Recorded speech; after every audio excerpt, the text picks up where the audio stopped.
दोस्तों स्टडी 91 के YouTube channel में आप सभी का बहुत बहुत स्वागत है। दोस्तों आज आप सभी के समक्ष मैं लेकर हाजिर हूं राष्ट्रीय पुरस्कार से संबंधित बहुत सारे तथ्यों को, और ऐसे ही सवाल आपसे परीक्षा में पूछे जाते हैं। देखिए आज का वीडियो थोड़ा सा लंबा होगा, लेकिन आपको बहुत पेशेंस रखने की आवश्यकता है, क्योंकि आज आपको एक ही पार्ट में पूरे साल के, पूरे एक वर्ष के, पिछले एक साल के जितने भी राष्ट्रीय पुरस्कार हैं उन सभी राष्ट्रीय पुरस्कारों के बारे में चर्चा करने वाले हैं। कुछ आपके मन में भी इच्छा जाहिर होगी कि सर किस तरह के राष्ट्रीय पुरस्कारों पर आज हम बातचीत करेंगे। तो लिखा है दोस्तों गणतंत्र दिवस परेड पुरस्कार। ये जो 26 जनवरी को गणतंत्र दिवस था, इसमें तमाम राज्य दोस्तों पार्टिसिपेट करते हैं, भाग लेते हैं। उसमें सर्वश्रेष्ठ झांकी का पुरस्कार, अलग अलग तरीके से पुरस्कार दिया जाता है। तो वो पुरस्कार दोस्तों किसे दिया गया है, इस तरह के सवालों को देखेंगे। और भी चीजें दी जा रही हैं। के बिरला फाउंडेशन, ठीक है, इस के बिरला फाउंडेशन में दोस्तों सरस्वती सम्मान हो गया, व्यास पुरस्कार हो गया, बिहारी पुरस्कार हो गया। इन तीनों पुरस्कारों के बारे में चर्चा करेंगे। साथ ही साथ ज्ञानपीठ के बारे में चर्चा करेंगे। 68वां राष्ट्रीय फिल्म पुरस्कार दिया गया, उसके बारे में चर्चा करेंगे।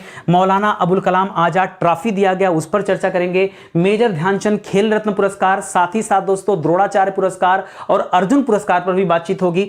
पद्म पुरस्कार जितने भी दिए गए, चाहे वो पद्म विभूषण हो, चाहे पद्म भूषण हो और चाहे पद्मश्री हो, इन सभी पर भी दोस्तों आज की क्लास में चर्चा होगा। बाकी गांधी सद्भावना पुरस्कार है, नेल्सन मंडेला पुरस्कार है, दादा साहब फाल्के पुरस्कार है, संगीत नाटक अकादमी पुरस्कार है, संगीत कला निधि पुरस्कार है, साहित्य अकादमी पुरस्कार है, सुभाष चंद्र बोस आपदा प्रबंधन पुरस्कार है, गांधी मंडेला अवार्ड है। इस तरह के सभी जितने भी अवार्ड हैं, राष्ट्रीय अवार्ड, उन सभी के बारे में दोस्तों हम चर्चा करने वाले हैं। तो आप कहीं नहीं सकते हो कि सर ये वीडियो इंपॉर्टेंट नहीं है। निश्चित रूप से दोस्तों परीक्षा में प्रश्न फंसेगा यहां से, बस आप पूरा का पूरा वीडियो देख लीजिए। ठीक है, चलिए स्टार्ट करते हैं। ध्यान दीजिएगा, यहां पर जो कुछ दिया जा रहा है बहुत इंपॉर्टेंट है, बहुत ध्यान से आज आपको पढ़ना है। ठीक है, पहला लिख रहा है दोस्तों गणतंत्र दिवस परेड पुरस्कार। जी हां दोस्तों, गणतंत्र दिवस परेड पुरस्कार 2023 में 26 जनवरी को दोस्तों जो गणतंत्र दिवस मनाया गया है 26 जनवरी को, यह उसी से संबंधित है। लिख रहा है नई दिल्ली में वर्ष 2023 के गणतंत्र दिवस परेड में कुल कितने राज्यों और केंद्र शासित प्रदेशों ने हिस्सा लिया। पहला तो सवाल यही बन सकता है कि ऐसे तो है तो दोस्तों 36, लेकिन दोस्तों कितनों ने हिस्सा लिया, तो केवल 17 उसमें राज्य और केंद्र शासित प्रदेश दोनों को मिलाकर के 17 ने दोस्तों पार्टिसिपेट किया था। यह पहला इंपॉर्टेंट सवाल। दूसरा इंपॉर्टेंट सवाल यह आता दोस्तों कि झांकियों के लिए पुरस्कारों का वितरण किसने किया, किसने अपने हाथ से पुरस्कार वितरण किया है। तो याद रखिएगा रक्षा राज्य मंत्री हैं, रक्षा राज्य मंत्री नाम है अजय भट्ट, इन्होंने दोस्तों पुरस्कारों का वितरण किया है। तो सवाल यह भी आ सकता है, क्योंकि अगर यह सवाल आ जाए ना तो ज्यादातर लोगों को लगेगा कि शायद मोदी जी ने किया होगा, शायद राष्ट्रपति जी ने किया होगा या उपराष्ट्रपति जी ने किया होगा। किसी के दिमाग में बात नहीं आएगा कि भाई रक्षा राज्य मंत्री अजय भट्ट ने पुरस्कारों का वितरण किया है। अगर परीक्षा में आ जाए तो ईमानदारी से बताओ क्या ध्यान इस बात पर जाएगा, नहीं जाएगा। ठीक है, आगे बढ़िए। अच्छा, अब यहां पर ध्यान दीजिएगा सर्वश्रेष्ठ झांकी का पुरस्कार किसे दिया गया। तो पहला स्थान, दूसरा स्थान और तीसरा स्थान, ये आपको ध्यान देना है। पहला स्थान रहा दोस्तों उत्तराखंड का। जी हां दोस्तों, उत्तराखंड की झांकी को इस बार दोस्तों पहला स्थान मिला है। इस झांकी को दोस्तों किस थीम पर उत्तराखंड ने तैयार किया था, तो मानस खंड की थीम पर दोस्तों उसने तैयार किया था, जिसको पहला स्थान मिला है। दूसरा स्थान मिला दोस्तों महाराष्ट्र की झांकी को, महाराष्ट्र की झांकी को दूसरा स्थान मिला है। इसने क्या किया था दोस्तों, तो 3.5 शक्तिपीठ वहां पर है। ठीक है, वो और नारी शक्ति को दर्शाने के लिए दोस्तों एक थीम प्रस्तुत किया था, झांकी बनाया गया था महाराष्ट्र की तरफ से। ये दूसरा अवार्ड है। ठीक है, और तीसरे स्थान पे दोस्तों कौन था, उत्तर प्रदेश रहा। जी हां दोस्तों, उत्तर प्रदेश की झांकी को दोस्तों यहां पर तीसरा स्थान दिया गया। तो मोस्ट इंपॉर्टेंट सवाल है, इसको याद रखेगा। अच्छा, उत्तर प्रदेश की झांकी में क्या देखने को मिला, तो अयोध्या दीपोत्सव देखने को मिला। जी हां दोस्तों, अयोध्या दीपोत्सव को दर्शाने वाली झांकी उत्तर प्रदेश ने बनाई थी, और इसी पे दोस्तों क्या मिला है, उत्तर प्रदेश को तीसरा स्थान दिया गया सर्वश्रेष्ठ झांकी के पुरस्कार की अगर हम बात करें तो। समझ में आ गया ना। चलो आ जाओ आगे बढ़ते हैं। अगला पॉइंट लिख रहा है, अब देखिए ये तो पुरस्कार हो गया। अब अलग अलग जो मंत्रालय हैं अपने देश में, अलग अलग जो विभाग हैं, उनकी तरफ से भी दोस्तों अपनी अलग झांकी प्रस्तुत की गई थी। जैसे राज्य और केंद्र शासित प्रदेश तो आपने पढ़ लिया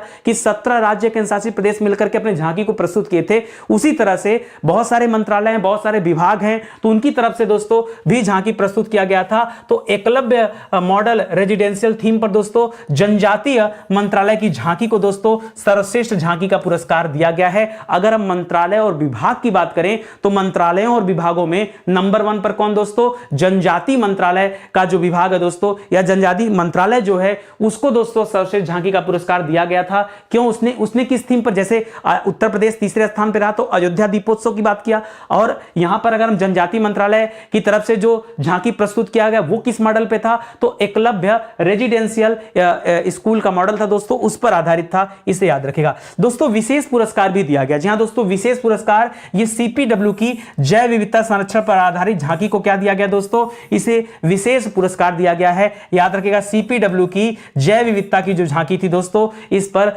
संरक्षण से संबंधित है। अच्छा, जैव विविधता दिवस कब मनाया जाता है, बताइए, जैव विविधता दिवस कब मनाया जाता है? जैव विविधता दिवस मनाया जाता है दोस्तों, अगर इस दिवस की बात करें तो ये मनाया जाता है हर साल 22 मई को। सवाल इंपॉर्टेंट है, परीक्षा में आ सकता है, ठीक है। आगे देखिएगा दोस्तों, पॉपुलर चॉइस श्रेणी।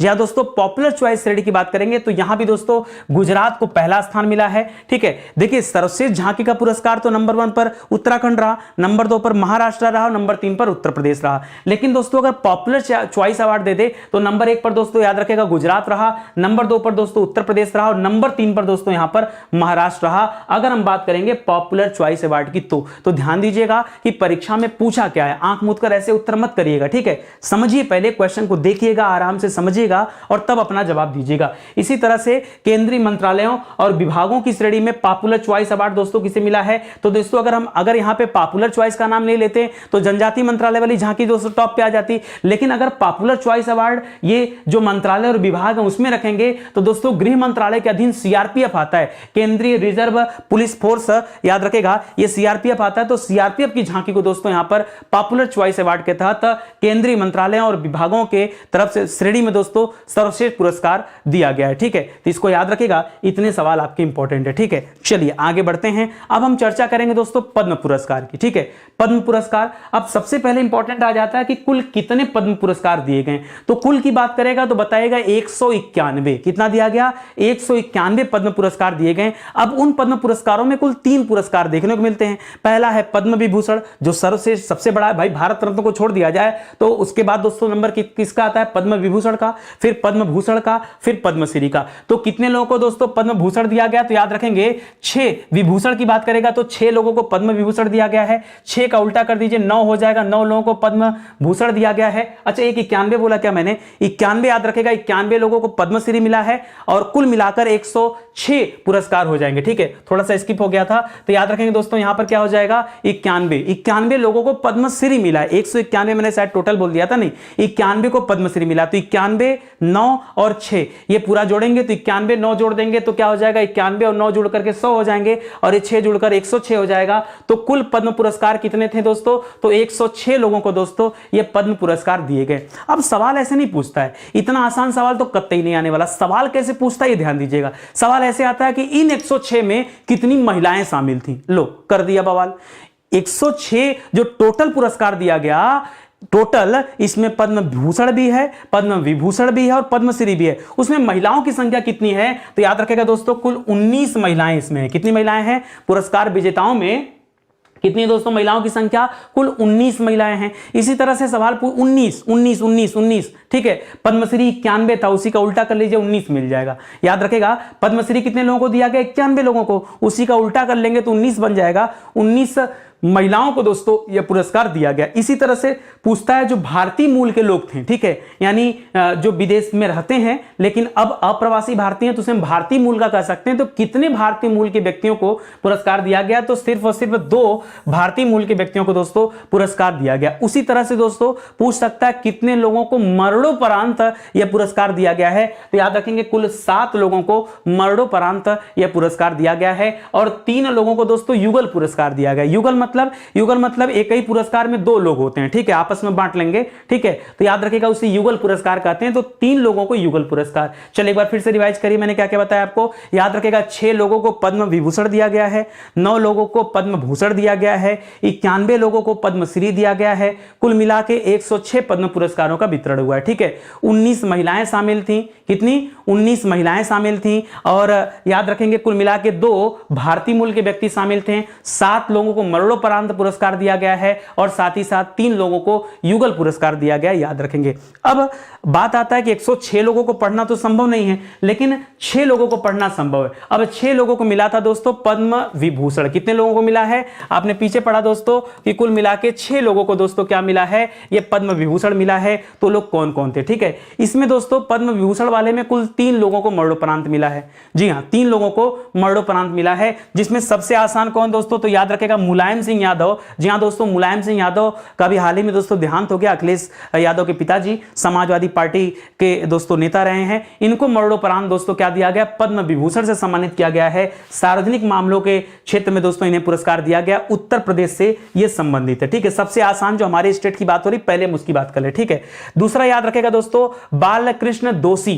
जी हां दोस्तों, बालकृष्ण दोषी वास्तुकला से संबंधित हैं। इन्हें भी दोस्तों मरणोपरांत पुरस्कार दिया गया। गुजरात से दोस्तों ये अपना संबंध रखते हैं। उसी तरह से दिलीप महालनोबिस, जैसे आपने पीसी महालनोबिस का नाम सुना था ना, तो दोस्तों पीसी महालनोबिस दोस्तों बहुत बड़े अर्थशास्त्री थे। उन्होंने दोस्तों जो हमारी द्वितीय पंचवर्षीय योजना आया था उसमें अपना सहयोग दिया था। उसी तरह से दिलीप महालनोबिस हैं, इनको भी मरणोपरांत दिया गया है। ये चिकित्सा से संबंधित हैं और पश्चिम बंगाल के रहने वाले। तो 3 लोग दोस्तों जो मरणोपरांत वाले हैं उनको पहले पढ़ लीजिए। बाद में आता नाम जाकिर हुसैन का। जाकिर हुसैन का संबंध दोस्तों कला से है और तबला बजाते हैं। जाकिर हुसैन का संबंध किससे दोस्तों? ये तबला वादक हैं, तबला वादक हैं दोस्तों।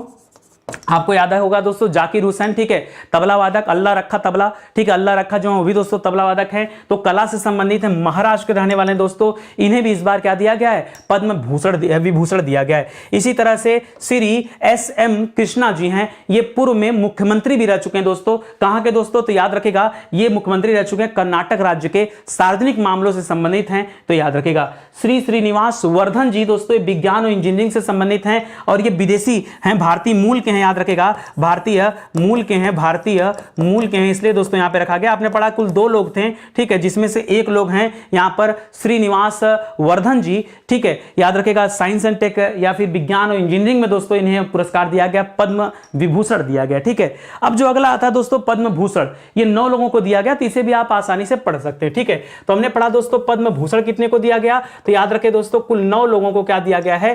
पद्म भूषण दिया गया है। इसमें 1 लोग मरणोपरांत है। अगर हम विभूषण वाले की बात करेंगे, विभूषण में याद रखेगा तो विभूषण में कितने मरणोपरांत थे दोस्तों? तो 3 मरणोपरांत हैं। धन यहां पर दोस्तों भूषण में कितने मरणोपरांत हैं? तो 1 मरणोपरांत हैं। तो 3 1 हो गया 4। ठीक है, 4 हो गया और कुल कितने थे? 7। तो याद रखेगा 3 लोग पद्मश्री पुरस्कार पाए हैं। 3 ऐसे मरणोपरांत व्यक्ति हैं जिनको पद्मश्री पुरस्कार दिया गया, ये भी आप याद रख सकते हैं। तो जरा कैटेगरी वाइज आप याद रखने का प्रयास कीजिए। ठीक है, आ गया ये। तो यहां पर पहले मरणोपरांत में पढ़ लीजिएगा सुश्री वाड़ी जयराम दोस्तों, एक कला सिंह का संबंध है, तमिलनाडु की रहने वाली थी, इनको मरणोपरांत पुरस्कार दिया गया। महिला हैं, याद रखेंगे। ठीक है, उसी तरह से SM भैरप्पा का नाम सुना होगा आपने, ये साहित्य और शिक्षा से संबंधित है, कर्नाटक के हैं। कुमार मंगलम बिरला समूह के दोस्तों ये मालिक हैं, संस्थापक हैं, व्यापार और उद्योग से संबंध है इनका, ये महाराष्ट्र से संबंधित हैं। दीपक धर का नाम सुना होगा, विज्ञान और इंजीनियरिंग में दोस्तों इन्हें पुरस्कार दिया गया है, ये महाराष्ट्र से संबंधित हैं। स्वामी चिन्ना जियर का नाम सुना होगा, आध्यात्मवाद से इनका संबंध है, तेलंगाना के रहने वाले हैं। सुश्री सुमन कल्याणपुर दोस्तों एक कला से संबंधित है, महाराष्ट्र की रहने वाली हैं।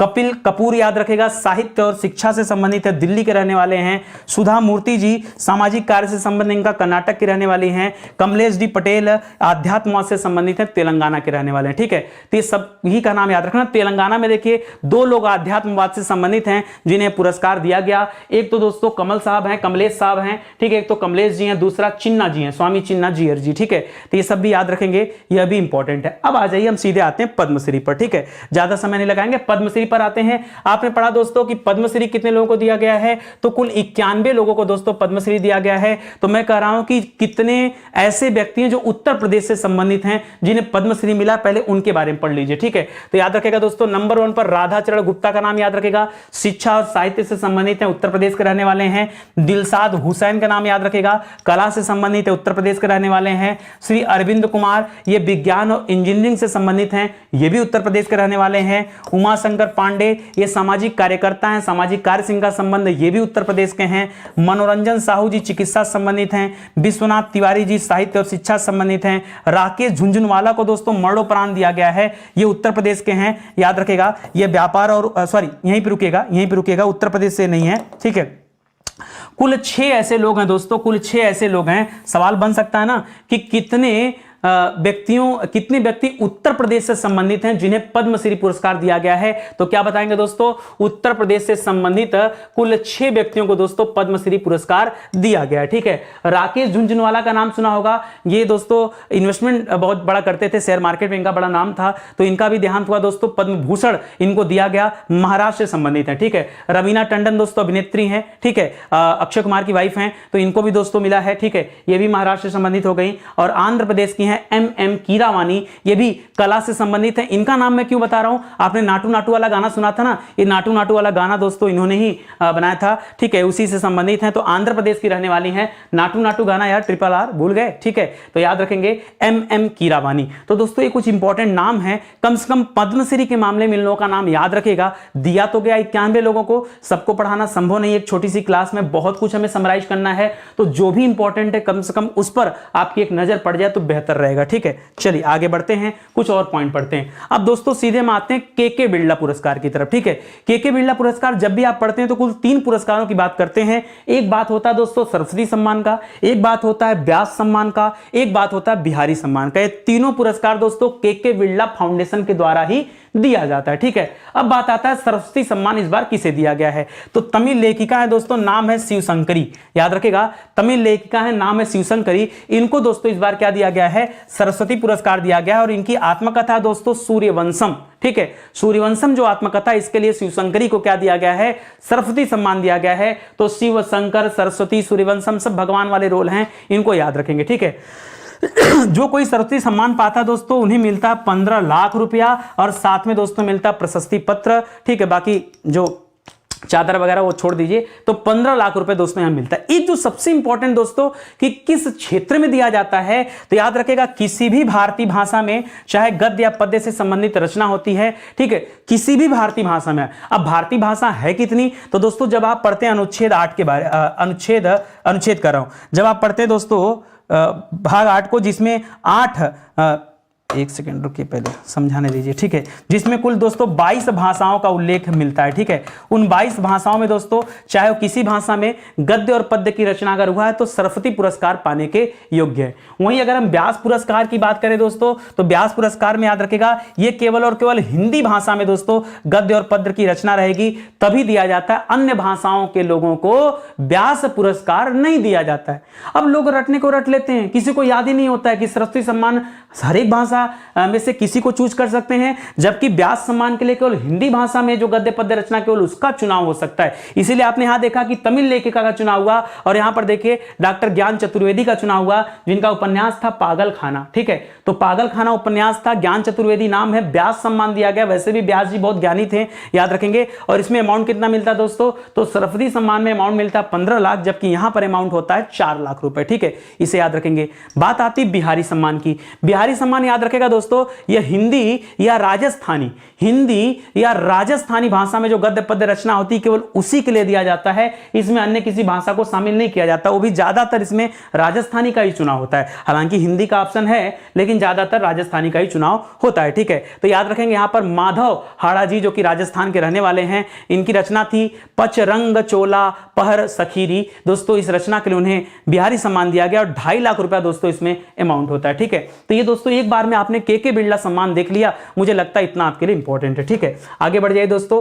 अब अगला जो सबसे इंपॉर्टेंट है, परीक्षा में बार बार आता है, सुभाष चंद्र बोस आपदा प्रबंधन पुरस्कार। जी हां दोस्तों, सुभाष चंद्र बोस आपदा प्रबंधन पुरस्कार ये नॉर्मली आप पढ़ते होंगे तो चाहे व्यक्तिगत श्रेणी में दिया जाता है चाहे संस्थागत श्रेणी में दिया जाता है। ठीक है, तो व्यक्तिगत श्रेणी का तो कोई नाम नहीं मिला है, लेकिन संस्थागत श्रेणी में यह पुरस्कार 2 संस्थाओं को दिया गया है, और इसमें पुरस्कार राशि बहुत बड़ी होती है दोस्तों, 51 लाख रुपए। जी हां दोस्तों, क्योंकि बहुत बड़ी संस्था होती है तो छोटे मोटे पैसे से काम नहीं होगा। 51 लाख रुपए दोस्तों इसके तहत दिया जाता है। और किस संस्था को चुना गया है, तो यहां चुना गया दोस्तों उड़ीसा राज्य आपदा प्रबंधन प्राधिकरण को, जिसे सुभाष चंद्र बोस आपदा प्रबंधन पुरस्कार दिया गया, उड़ीसा वाले को। ठीक है, याद रखेंगे। इसी के साथ साथ दोस्तों लुंगफेई फायर स्टेशन था, मिजोरम में है, इसका भी चुनाव किया गया, लुंगफेई फायर स्टेशन। ठीक है, इसका भी चुनाव किया गया। तो ये 2 लोगों को दोस्तों सुभाष चंद्र बोस आपदा प्रबंधन पुरस्कार दिया गया। इसी तरह से सवाल आता है गांधी मंडेला अवार्ड। जी हां दोस्तों, ये 2022 का अवार्ड है, 2023 में भी इसकी घोषणा नहीं हुई है। हालांकि नवंबर महीने की बात थी, तो पिछले एक साल के करंट अफेयर को जब आप कवर करेंगे तो निश्चित रूप से नवंबर, दिसंबर या फिर सितंबर, अक्टूबर तक चर्चा तो होगी। तो 19 नवंबर 2022 को यह पुरस्कार वितरित किया गया। एक एनजीओ है, नॉन प्रॉफिट ऑर्गेनाइजेशन है, ठीक है। एनजीओ किसे कहते हैं दोस्तों? तो एनजीओ यहां पर बोलिएगा, ठीक है, नॉन प्रॉफिट ऑर्गेनाइजेशन बोलते हैं, ठीक है। तो ये गांधी मंडेला फाउंडेशन है, उसी के द्वारा दोस्तों अवार्ड दिया जाता है। और दुनिया भर में शांति को बढ़ावा देने के लिए दोस्तों तिब्बती धर्मगुरु हैं दलाई लामा जी, ठीक है। तो दलाई लामा को दोस्तों यह पुरस्कार दिया गया है। याद रखेंगे, गांधी मंडेला पुरस्कार किसे मिला है? दलाई लामा को मिला है, जो तिब्बती धर्मगुरु हैं, आपको पता होगा, ठीक है। तो ये भी आप याद रखेंगे, ठीक है।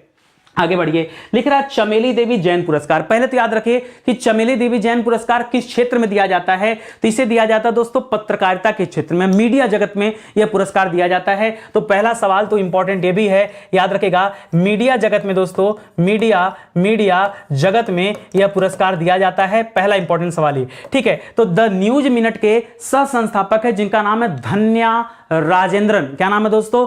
धन्या राजेंद्रन। इन्हें वर्ष 2022 के लिए क्या दिया गया? चमेली देवी जैन पुरस्कार दिया गया है, क्योंकि इन्होंने मीडिया जगत में उत्कृष्ट प्रदर्शन किया, इसलिए इन्हें पुरस्कार दिया गया, ठीक है। अच्छा, इस फाउंडेशन की स्थापना कब हुआ था? तो 1982 में द मीडिया फाउंडेशन के द्वारा दोस्तों एक फाउंडेशन बनाया गया था, और यही फाउंडेशन चमेली देवी जैन पुरस्कार वितरित करता है, ठीक है। तो इस सवाल को याद रखेंगे, अच्छा सवाल है, ठीक है। राजा राम मोहन राय राष्ट्रीय पुरस्कार, ये भी अच्छा सवाल है। राजा राम मोहन राय राष्ट्रीय पुरस्कार दोस्तों, ये वरिष्ठ पत्रकार, ये भी पत्रकारिता के क्षेत्र में दिया जाता है। वरिष्ठ पत्रकार हैं दोस्तों डॉक्टर A.B.K. प्रसाद जी, ठीक है। क्या नाम है? A.B.K. प्रसाद जी, जिन्हें राजा राम मोहन राय पुरस्कार दिया गया है। पत्रकारिता के क्षेत्र में उत्कृष्ट योगदान के लिए उन्हें यह पुरस्कार दिया गया। उन्होंने वर्ष 2004 से लेकर 2009 की अवधि के दौरान संयुक्त आंध्र प्रदेश में राजभाषा आयोग के अध्यक्ष के रूप में भी दोस्तों इन्होंने कार्य किया है, ठीक है। और हालांकि बात की बात है तो पत्रकारिता के क्षेत्र में इनका बड़ा अहम योगदान है A.B.K. प्रसाद जी का, जिन्हें राजा राम मोहन राय पुरस्कार दिया गया है। तो यह भी आप याद रखेंगे, ठीक है। आगे बढ़िए दोस्तों, साहित्य अकादमी पुरस्कार की बात आती है। साहित्य अकादमी पुरस्कार 2023 की घोषणा नहीं हुई है, अभी 2022 की घोषणा हुई है। दिसंबर 2022 में दोस्तों इसकी घोषणा किया गया है, ठीक है। और 23 में दोस्तों वितरित किया जा रहा है, मार्च महीने में भी वितरित किया गया है नई दिल्ली में, ठीक है। अब देखिए, अलग अलग भाषाओं में दोस्तों, या आप कह सकते हैं कि जो 22 भाषाएं हैं, उन पूरे के पूरे 22 भाषाओं में अलग अलग लोगों का चुनाव किया जाता है, अलग अलग लेखकों का चुनाव किया जाता है, जिन्हें साहित्य अकादमी पुरस्कार दिया जाता है। तो क्या हम 22 भाषाओं के बारे में पढ़ें? नहीं, हमें हिंदी, अंग्रेजी, उर्दू अगर हम 3 पढ़ लें तो सवाल यहीं से आता है, याद रखेंगे। तो हिंदी में दोस्तों किसे चुना गया है साहित्य अकादमी पुरस्कार के लिए? बद्री नारायण जी को चुना गया है। और सबसे इंपॉर्टेंट तो यह कि प्रयागराज के रहने वाले हैं, तो सवाल पे स्टार लगा लीजिएगा दोस्तों, निश्चित रूप से सवाल आ सकता है। बद्री नारायण जी प्रयागराज के रहने वाले हैं। इनकी कविता की क्या था दोस्तों? तुमड़ी के शब्द। इनकी कविता संग्रह क्या है?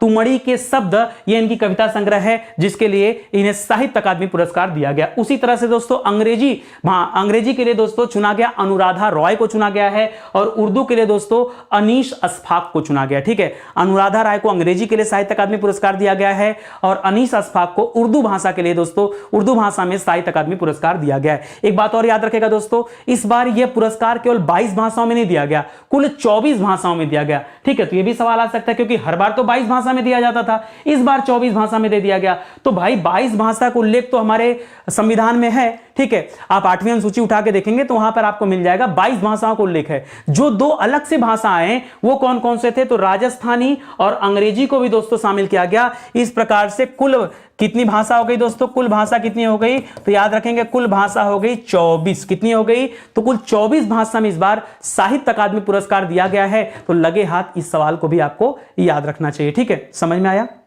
एकदम बढ़िया से दोस्तों एक एक सवाल देखते जाइए। मैं पूरे राष्ट्रीय पुरस्कारों को दोस्तों एकदम अच्छे से संकलित किया हूं, और एक भी फैक्ट छूटेगा नहीं, आप कवर करिए। खाली आपको लग रहा होगा कि वाकई इतने कम समय में और इतना पुरस्कारों को कलेक्ट करना है बड़ी बात है, ठीक है। ज्ञानपीठ पुरस्कार का नाम आपने सुना होगा, तो 57वां और 56वां दोनों की घोषणा हुई है। 57वां ज्ञानपीठ पुरस्कार दोस्तों वर्ष 2022 के लिए है, 56वां ज्ञानपीठ पुरस्कार दोस्तों वर्ष 2021 के लिए। तो 57वां दिया गया दोस्तों, उपन्यासकार है दामोदर मौजो। क्या नाम है दोस्तों? उपन्यासकार हैं दामोदर मौजो। इन्हें क्या दिया गया? ज्ञानपीठ पुरस्कार दिया गया। और 2021 के लिए असमिया लेखक थे नीलमणि फूकन, उन्हें दोस्तों क्या दिया गया था, ज्ञानपीठ पुरस्कार दिया गया था। तो ये भी आप याद रखेंगे, ये भी आपके लिए इंपॉर्टेंट सवाल हो जाएगा। ठीक है, चलिए आगे बढ़ते हैं। अगला देखिए, संगीत नाटक अकादमी पुरस्कार 2022। ठीक है, सुनिएगा, संगीत नाटक अकादमी पुरस्कार दोस्तों राष्ट्रपति द्रौपदी मुर्मू जी के द्वारा दोस्तों फरवरी महीने में दोस्तों 2023 में नई दिल्ली में दोस्तों वितरित किया गया। और एक साथ दोस्तों 3 साल से पुरस्कार बंट नहीं पा रहे थे कोविड के चक्कर में, तो 2019 का, 2020 का और 2021 का 3 सालों के लिए दोस्तों पुरस्कारों की घोषणा की गई। अभी 22 वाले पुरस्कार की घोषणा नहीं आई है, 19, 20 और 21 में पुरस्कारों की घोषणा की गई है और बहुत सारे लोगों को दिया गया है। इसमें पुरस्कार राशि है 3 लाख रुपए। ठीक है, अब याद रखें दोस्तों, बहुत सारे लोगों का इसमें चुनाव हुआ है, तो क्यों ना हम सबके बारे में ना पढ़ करके जिन्हें सर्वोच्च सम्मान फेलोशिप दिया गया उनके बारे में पढ़ लें। जैसे आपने पढ़ा होगा सरोज वैद्यनाथन के बारे में, जो भारत की प्रसिद्ध नर्तकी हैं, भरतनाट्यम करती हैं, याद रखेगा, ये बहुत इंपॉर्टेंट सवाल है। दूसरा दोस्तों सदानम कृष्णन कुट्टी, ये दोस्तों कथकली से संबंधित हैं। कथक दोस्तों उत्तर प्रदेश का शास्त्रीय नृत्य। भरतनाट्यम दोस्तों कहां का है, याद रखेगा, भरतनाट्यम तमिलनाडु का है। ठीक है, भरतनाट्यम तमिलनाडु का शास्त्रीय नृत्य है। कथकली दोस्तों केरल का, कथकली और मोहिनीअट्टम, ठीक है, ये केरल का है। मणिपुरी दोस्तों मणिपुर का है। ठीक है, तो दर्शन झावेरी दोस्तों मणिपुर की नर्तकी रही हैं। छन्नूलाल मिश्रा दोस्तों ये शास्त्रीय गायक रहे हैं। ठीक है, नर्तकी नहीं गायक हैं। स्वप्न चौधरी दोस्तों ये तबला वादक हैं। आपने पीछे भी पढ़ा था दोस्तों, जाकिर हुसैन का नाम पढ़ा था पीछे, मैं आपको याद दिला दूं, आपने जाकिर हुसैन का नाम पढ़ा था। जाकिर हुसैन जो कहां से संबंधित है, महाराष्ट्र से संबंधित हैं। और इन्हें क्या दिया गया था दोस्तों, इन्हें इस बार दिया गया पद्म विभूषण अवार्ड। क्या दिया गया, पद्म विभूषण दिया गया। ठीक है, इसे भी याद रखेगा। बाकी AKC नटराजन का नाम सुना होगा, ये कर्नाटक से संबंधित हैं, शहनाई वादक हैं। ठीक है, और बाकी TV गोपाल कृष्णन का नाम सुना होगा, हिंदुस्तानी संगीतकार हैं। तीजन बाई का नाम सुना होगा दोस्तों, तीजान बाई नहीं, तीजन बाई का नाम सुना होगा। ठीक है, छत्तीसगढ़ से संबंधित हैं, लोक गायक हैं। और भरत गुप्ता का नाम सुना होगा, ये भी संगीत शास्त्री संबंधित हैं, इसको भी याद रखेंगे। ठीक है, तो ये कुछ लोगों को दोस्तों फेलोशिप दिया गया था। कितने लोगों को फेलोशिप दिया गया था, तो कुल 9 लोगों को दोस्तों ये फेलोशिप दिया गया था। तो ये सवाल भी आप याद रखेंगे, बढ़िया सवाल है। ठीक है, चलिए आगे बढ़ते हैं, अगले सवाल पर आते हैं। इसी तरह से दोस्तों संगीत कला निधि पुरस्कार, आपको पता है ये जो संगीत कला निधि पुरस्कार है, ये कर्नाटक राज्य का सर्वश्रेष्ठ पुरस्कार माना जाता है। संगीत के क्षेत्र में दिया जाने वाला कर्नाटक राज्य की तरफ से सर्वश्रेष्ठ पुरस्कार माना जाता है, तो अक्सर चर्चा में आता रहता है। तो संगीत कला निधि पुरस्कार दोस्तों मार्च 2023 में दिया गया है। किसे दिया गया है दोस्तों, बॉम्बे जयश्री को दिया गया है। याद रखेंगे किसे दिया गया है, बॉम्बे जयश्री, का नाम ही है बॉम्बे जयश्री, ऐसा नहीं कि कुछ अलग से है। ठीक है, तो बॉम्बे जयश्री को दिया गया संगीत कला निधि पुरस्कार। इसी तरह से आता है दोस्तों दादा साहब फाल्के पुरस्कार। तो पिछले साल वाला दादा साहब फाल्के पुरस्कार 2021 के लिए जो दिया गया था वो रजनीकांत को दिया गया था। ठीक है, 2021 के लिए किसे दिया गया था दोस्तों, ये रजनीकांत को दिया गया था। 2022 के लिए आशा पारेख का नाम सुना होगा आपने, अभिनेत्री रही हैं। 1960-70 के दशक में दोस्तों इन्होंने तमाम सुपरहिट फिल्में दिया है और अतुलनीय योगदान के लिए दोस्तों इन्हें पुरस्कार दिया गया। नाम क्या दोस्तों, आशा पारेख नाम है। इन्हें इस बार का दादा साहब फाल्के पुरस्कार दिया गया। ठीक है, तो ये भी बहुत इंपॉर्टेंट है, परीक्षा में आता है बार बार। ठीक है, आगे बढ़ेंगे तो हम लोग आ गए हैं दोस्तों गांधी सद्भावना पुरस्कार 2022 में दोस्तों दिया गया। गांधी सद्भावना पुरस्कार कुल 5 लोगों को दिया गया, जिसमें से 2 लोगों को मरणोपरांत दिया गया गांधी सद्भावना पुरस्कार। एक थे दोस्तों डॉक्टर SN सुब्बा राव, इनको मरणोपरांत दिया गया, बेंगलोर के रहने वाले थे। दूसरा है नेमीचंद जैन भावुक। ठीक है, नेमीचंद जैन भावुक, इनको भी दोस्तों जोधपुर के रहने वाले थे, मरणोपरांत पुरस्कार दिया गया। बाकी 3 लोग दोस्तों अभी भी हैं। श्री अमरनाथ भाई बनारस से संबंधित हैं, तो इस पे स्टार लगा लीजिए दोस्तों, पूछ सकता है परीक्षा में, क्योंकि अपने उत्तर प्रदेश से संबंधित हैं तो कहीं ना कहीं पूछ सकता है। गांधी सद्भावना पुरस्कार किस उत्तर प्रदेश के किस व्यक्ति को दिया गया, तो क्या बताएंगे, अमरनाथ भाई को दिया गया। अमरनाथ भाई को दिया गया जो बनारस से संबंधित हैं। श्री कुमार प्रशंसा का नाम सुना होगा, प्रशांत का नाम सुना होगा, दिल्ली के रहने वाले हैं। डॉक्टर DR मेहता जयपुर के रहने वाले हैं, जिन्हें गांधी सद्भावना पुरस्कार दिया गया है, इसे भी आप नोट कर लीजिएगा। ठीक है, लाल बहादुर शास्त्री पुरस्कार। ठीक है, लाल बहादुर अच्छा, ये वाला पुरस्कार दोस्तों याद रखेगा, महात्मा गांधी जी की जयंती थी ना 2 अक्टूबर को। ठीक है, तो याद रखेगा अहिंसा दिवस के अवसर पर दोस्तों इस पुरस्कार को वितरित किया गया था। ठीक है, हालांकि लाल बहादुर शास्त्री की भी जयंती दोस्तों उसी दिन मनाई जाती है 2 अक्टूबर को ही, ये भी याद रखेंगे। और यह पुरस्कार IIM अहमदाबाद के पूर्व निदेशक रह चुके हैं ढोलकिया साहब, बकुल ढोलकिया इनका नाम है, जिन्हें दिया गया लाल बहादुर शास्त्री पुरस्कार। जी हां दोस्तों, लाल बहादुर शास्त्री पुरस्कार दिया गया है। यह पुरस्कार उन्हें हमारे उपराष्ट्रपति जगदीप धनखड़ के द्वारा दिया गया है, याद रखेंगे। यहां पर पुरस्कार राशि कितनी है दोस्तों, तो 5 लाख रुपए है। लाल बहादुर शास्त्री पुरस्कार की बात कर रहा है, ठीक है, तो इसको भी ध्यान रखेंगे। और आगे आ जाइए दोस्तों, अगला लिख रहा है तेंजिंग नोरगे राष्ट्रीय साहसिक पुरस्कार। जी हां दोस्तों, तेंजिंग नोरगे का नाम सुना होगा। ये दोस्तों पहाड़ी पर दोस्तों चढ़ाई का काम करते हैं तेंजिंग नोरगे, ठीक है, पहले व्यक्ति थे, तो याद रखेगा ये उन्हीं के नाम से रखा गया पुरस्कार का नाम तेंजिंग नोरगे राष्ट्रीय साहसिक पुरस्कार। तो साहसिक पुरस्कार याद रखेगा कुल 4 श्रेणी में दिया जाता है। थल श्रेणी में, जिसे भू श्रेणी भी कहा जाता है, जल श्रेणी में, वायु श्रेणी में, और एक लाइफ टाइम अचीवमेंट के नाम से होता है, ठीक है। 4 श्रेणी होता है, तो 3 तो हो गया जल थल वायु, और एक हो गया दोस्तों लाइफ टाइम का, ठीक है। तो इस बार दोस्तों याद रखेगा वायु श्रेणी में किसी को यह पुरस्कार नहीं दिया गया। पहला पॉइंट तो आप इसे याद रखेगा कि इस बार वायु श्रेणी में साहसिक पुरस्कार नहीं दिया गया, बाकी के 3 श्रेणी में दिए गए। तो बाकी की 3 श्रेणी में किसे दिए गए दोस्तों, तो थल साहस के लिए दोस्तों नैना धाकड़ को दिया गया, थल साहस के लिए। वहीं जल साहस के लिए दोस्तों शुभम धनंजय को दिया गया। और इसके अलावा ग्रुप कैप्टन का नाम पढ़ के लोगों को लग रहा होगा कि वायु साहसी व्यक्ति होंगे, लेकिन ऐसा नहीं है। लाइफ टाइम अचीवमेंट में चुना गया दोस्तों ग्रुप कैप्टन कुंवर भवानी को लाइफ टाइम अचीवमेंट के लिए चुना गया है। तो इस सवाल को भी याद रखेंगे, ठीक है। देखिए, जो आपको क्लू दे रहा हूं, जो मैं समराइज करके आपको मैटर दे रहा हूं, इतने समराइज तरीके से आपको कहीं कुछ मिलने वाला नहीं है। तो मुझे लगता है कि कम से कम ये सारी चीजें आप याद रख लीजिए, मोस्ट इंपॉर्टेंट है दोस्तों, ध्यान रखेंगे। इंदिरा गांधी शांति देखिए निरशस्त्रीकरण, यानी जो शस्त्र वगैरह हैं जो खतरनाक है दुनिया के लिए, से हाइड्रोजन बम, परमाणु बम, उसके निरस्त्रीकरण की बात करता है दोस्तों, तो उसी से संबंधित पुरस्कार है। 2022 के लिए दोस्तों ये पुरस्कार आईएमए को दिया गया, इंडियन मेडिकल एसोसिएशन। जी हां दोस्तों, इंडियन मेडिकल एसोसिएशन, और साथ ही साथ दोस्तों यहां पे TNOI का चुनाव किया गया, तो trained nurses organisation of India दोस्तों इसे कहते हैं, ये चुना गया 2022 के लिए। पिछले साल दोस्तों ये पुरस्कार प्रथम नाम की एक समाजसेवी संस्था थी, उसे दिया गया था। 2021 में दोस्तों समाजसेवी संस्था थी, उसका नाम था प्रथम, उसे दिया गया था। और 25 लाख रुपए दोस्तों इस इंदिरा गांधी शांति पुरस्कार के नाम पे दिया जाता है। तो ये भी आप याद रखेंगे, ठीक है। आगे ये दोस्तों डॉक्टर अब्दुल कलाम सेवा पुरस्कार। जी हां दोस्तों, डॉक्टर अब्दुल कलाम के नाम पर दोस्तों ये सेवा पुरस्कार है, और ये दिया गया दोस्तों सबसे कम उम्र के उद्यमी थे, मात्र 22 साल के हैं दोस्तों, तेलंगाना के रहने वाले हैं।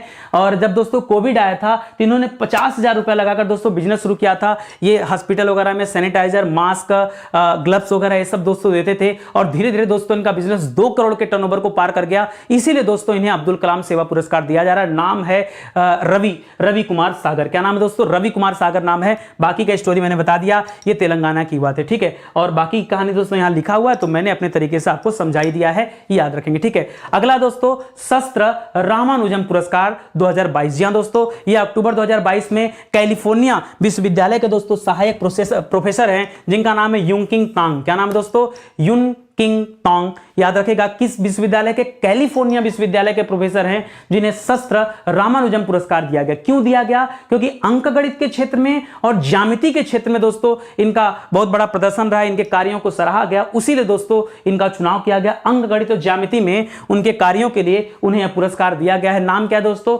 याद रखेगा यूनकिंग तांग। क्या नाम है, यूनकिंग तांग। ये कैलिफोर्निया विश्वविद्यालय से संबंधित हैं, याद रखेगा। शस्त्र रामानुजम पुरस्कार इन्हें दिया गया है। चलिए आते हैं दोस्तों खेल रत्न पुरस्कार पर। याद रखेगा कुछ समय पहले तक ये मेजर ध्यानचंद खेल रत्न पुरस्कार को पहले हम राजीव गांधी खेल रत्न पुरस्कार के नाम से जानते थे, ठीक है। राजीव गांधी खेल रत्न पुरस्कार के नाम से जानते थे दोस्तों। अब इसका नाम क्या हो गया दोस्तों, नेम चेंज हो गया है। यहां पर क्या हो गया, अब इसका नाम क्या हो गया, नेम चेंज हो गया। और नेम चेंज हो गया, अब इसे क्या कर दिया गया है, याद रखेगा मेजर ध्यानचंद खेल रत्न पुरस्कार इसका नाम रख दिया गया, ठीक है। तो ओवरऑल के लिए अगर हिसाब से देखा जाए तो इस वर्ष के लिए, वर्ष 2022 के लिए टेनिस खिलाड़ी अचंता शरद कमल को चुनाव किया गया दोस्तों। उन्हें यह पुरस्कार दिया गया, किसमें दोस्तों, ये मेजर ध्यानचंद खेल रत्न पुरस्कार दिया गया, ठीक है। बहुत इंपॉर्टेंट सवाल है। यह पुरस्कार दोस्तों जो भी विगत 4 वर्षों में अपना सर्वश्रेष्ठ प्रदर्शन करता है, उन्हें दोस्तों खेल में जो प्रदर्शन करता है, उन्हें दोस्तों यह पुरस्कार दिया जाता है। सबसे बढ़िया प्रदर्शन इस टेनिस खिलाड़ी अचंता शरद कमल का था, इसलिए दोस्तों इनका चुनाव किया गया है। पुरस्कार राशि दोस्तों इसमें यहां पर होता 25 लाख रुपए, ठीक है, 25 लाख रुपए। इसी तरह से अर्जुन पुरस्कार दोस्तों, क्योंकि अर्जुन बहुत बड़े धनुर्धर थे, तो जो खिलाड़ी होते हैं उन्हें अर्जुन पुरस्कार दिया जाता है, जो कोच होते हैं उन्हें द्रोणाचार्य पुरस्कार दिया जाता है। ठीक है, जैसे अर्जुन के कोच कौन थे, द्रोणाचार्य जी थे, तो उनके नाम पर दोस्तों द्रोणाचार्य पुरस्कार है। तो अर्जुन पुरस्कार में दोस्तों कुल 25 खिलाड़ियों का चुनाव किया गया वर्ष 2022 के लिए। अब 25 खिलाड़ियों का नाम पढ़ना संभव नहीं, तो जो इंपॉर्टेंट हैं उन पर जरा अपना ध्यान डालिए आप। ठीक है, कि किन किन लोगों को यह अर्जुन पुरस्कार दिया गया है। तो नाम लिख रहा है दोस्तों, सीमा पुनिया का नाम याद रखेगा, सीमा पुनिया का नाम याद रखेगा। लक्ष्य सेन दोस्तों बैडमिंटन खेलते हैं, इनका नाम याद रखेगा। एच.एस. प्रणय का नाम याद रखेगा। निकहत जरीन दोस्तों अभी जम्मू कश्मीर की रहने वाली थी और मोदी जी ने ट्वीट भी किया था, निकहत जरीन ने देश के लिए गोल्ड मेडल जीता, इनका नाम याद रखेगा। सुशीला देवी का नाम याद रखेगा। साक्षी कुमारी का नाम याद रखेगा। विकास ठाकुर का नाम याद रखेगा।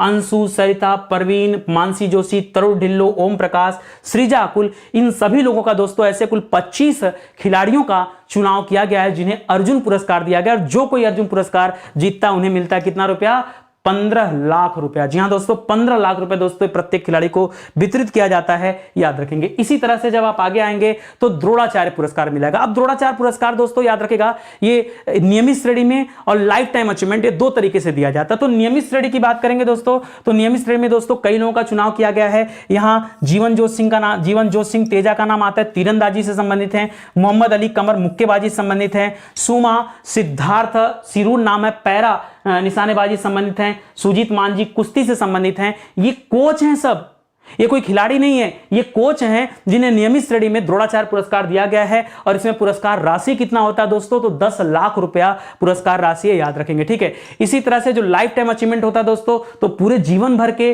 प्रदर्शन को देखा जाता है और तब दिया जाता है। तो भाई 10 लाख से बढ़कर यहां 15 लाख का अमाउंट है। और यहां पर दोस्तों जो कोच चुने गए हैं, दिनेश जवाहर लाड जो क्रिकेट के कोच हैं दोस्तों, उनका चुनाव किया गया है।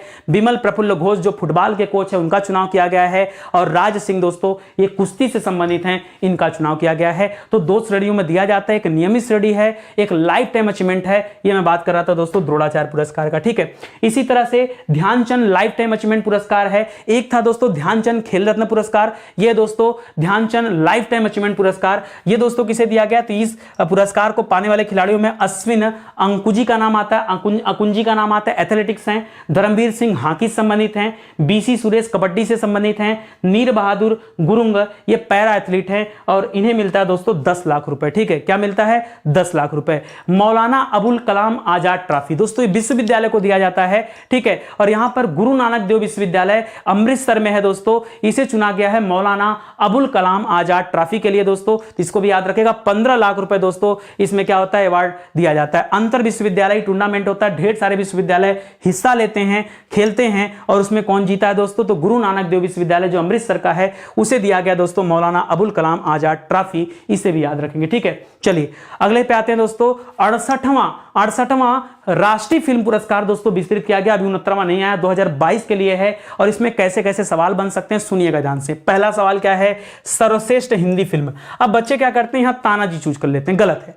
तानाजी में जो एक्टर थे अजय देवगन, ठीक है, उनको बेस्ट एक्टर का खिताब दिया गया है, ये आप ध्यान देना है। तो जब आपसे पूछे बेस्ट एक्टर का खिताब, तब आप बताएं कि ये अजय देवगन को दिया गया है, वो तानाजी में दोस्तों बहुत अच्छा रोल किए थे। और सूर्या ये दक्षिण भारतीय दोस्तों एक्टर हैं जिनकी एक मूवी आई थी सूर राई पोट्रू, ठीक है, तो उसके लिए दोस्तों इन्हें बेस्ट एक्टर का खिताब दिया गया है। जो एक्ट्रेस थी दोस्तों वो भी अर्पणा बाला मुरली हैं दोस्तों, वो भी इसी मूवी में काम की थी सूर राई पोट्रू में ही, उसके लिए उनको भी चुना गया। लेकिन जब आपसे पूछे सर्वश्रेष्ठ हिंदी फीचर फिल्म, तब आप बताइएगा जूनियर तुलसीदास। मोस्ट इंपॉर्टेंट दोस्तों, स्टार लगाइए और याद करिए। ठीक है, मोस्ट इंपॉर्टेंट। ठीक है, दूसरा अगर पूछे बेस्ट फीचर फिल्म, समझिएगा ध्यान से, बेस्ट हिंदी फिल्म कौन सा है, junior Tulsidas. Best feature film कौन सा है, तो सूर राई पोट्रू, ये तमिल भाषा में की पिक्चर थी दोस्तों, जिसे इस बार के 68वें राष्ट्रीय फिल्म पुरस्कार के रूप में चुना गया दोस्तों, श्रेणी में चुना गया, इसी श्रेणी में, बेस्ट फीचर फिल्म की श्रेणी में। इसी तरह से आपसे पूछ सकता है कि सर्वश्रेष्ठ बाल फिल्म कौन सी थी, तो एक मूवी आई थी मराठी में सूमी, उसका नाम क्या था, सूमी, वो सर्वश्रेष्ठ बाल फिल्म चुनी गई। पर्यावरण संरक्षण पर दोस्तों जो सर्वश्रेष्ठ फिल्म आया था उसका नाम है ताले डंडा। क्या नाम है दोस्तों, तले डंडा। ये कन्नड़ फिल्म थी तले डंडा, ये दोस्तों पर्यावरण संरक्षण पर बहुत बेहतरीन मूवी रही है। ठीक है, सामाजिक मुद्दों पर दोस्तों सर्वश्रेष्ठ फिल्म कौन सी रही है, तो फ्यूनरल। जी हां दोस्तों, फ्यूनरल ये मराठी मूवी है दोस्तों, सामाजिक मुद्दों के क्षेत्र में दोस्तों इस फिल्म का चुनाव किया गया, सर्वश्रेष्ठ फिल्म के रूप में चुना गया। ठीक है, मोस्ट फ्रेंडली स्टेट के रूप में दोस्तों किसका चुनाव हुआ है? मोस्ट फ्रेंडली स्टेट का मतलब होता है कहां मूवी बनाना बहुत सुविधाजनक रहा, तो ऐसे में मध्य प्रदेश का चुनाव किया गया है। यहां पर याद रखेंगे मध्य प्रदेश का चुनाव किया गया है। वहीं दोस्तों उत्तर प्रदेश और उत्तराखंड, भाई उत्तराखंड भी उत्तर प्रदेश से अलग होकर बना है, तो उत्तर प्रदेश और उत्तराखंड को संयुक्त रूप से स्पेशल मेंशन अवार्ड दिया गया। जी हां दोस्तों, कौन सा अवार्ड? स्पेशल मेंशन अवार्ड दिया गया, जो यूपी को दिया गया और उत्तराखंड को दिया गया। पहली एक्ट्रेस जो बॉलीवुड में मानी जाती है देविका रानी को माना जाता है, तो देविका रानी जी की देविका रानी पर ही आधारित दोस्तों किशोर देसाई की एक किताब है द लॉन्गेस्ट किस। जी हां दोस्तों, द लॉन्गेस्ट किस बुक का नाम है, किसी पिक्चर का नाम नहीं, बुक का नाम है। किसकी रचना दोस्तों? किशोर देसाई की रचना है। तो इसे दोस्तों बेस्ट बुक ऑफ सिनेमा का अवार्ड भी दिया गया, बेस्ट बुक ऑफ सिनेमा का अवार्ड दिया गया है, याद रखेंगे। देखिए स्टडी 91 पे आप आएंगे ना तो आपको लगेगा कि वाकई जो कुछ भी दिया जाता है ना अपने आप में क्वालिटी कंटेंट होता है, कम समय में ज्यादा बेहतर चीजें दोस्तों आपको यहां से मिल सकती हैं। विश्वास हो रहा होगा आपको, ठीक है? तो अगर आपको अच्छा लगे दोस्तों तो प्लीज हाथ जोड़कर निवेदन है कि चैनल को सब्सक्राइब करिए, कमेंट करिए, ताकि हमें भी पता चले कि आपको इस तरह के वीडियो अच्छे लगते हैं, ठीक है? साथ ही साथ दोस्तों किताब भी आ चुकी है, तो मार्केट से भी ले सकते हैं, हमारे अपनी वेबसाइट एप्लीकेशन से भी ले सकते हैं। इसके अलावा अमेजन, फ्लिपकार्ट, मीशो, हर जगह किताबें लिस्ट है दोस्तों, तो वहां से भी कैश ऑन डिलीवरी पर दोस्तों किताबें मंगा सकते हैं। 10-20 रुपया ज्यादा लगेगा, किताब आप ऑर्डर कर सकते हैं, ठीक है? तो चलिए आज का सेशन दोस्तों यही समाप्त होता है। तो जितने भी राष्ट्रीय अवार्ड थे जो परीक्षा में पूछे जा सकते हैं, क्योंकि बहुत नजदीक आपकी परीक्षा तिथि आ चुकी है, तो ऐसे में दोस्तों इन वीडियोस के माध्यम से आप बेहतरीन तैयारी कर पाएंगे, ठीक है? तो चलिए मिलते हैं दोस्तों अगले लेक्चर में, तब तक के लिए बहुत बहुत धन्यवाद आपका। जय हिंद, जय Bharat, thank you so much.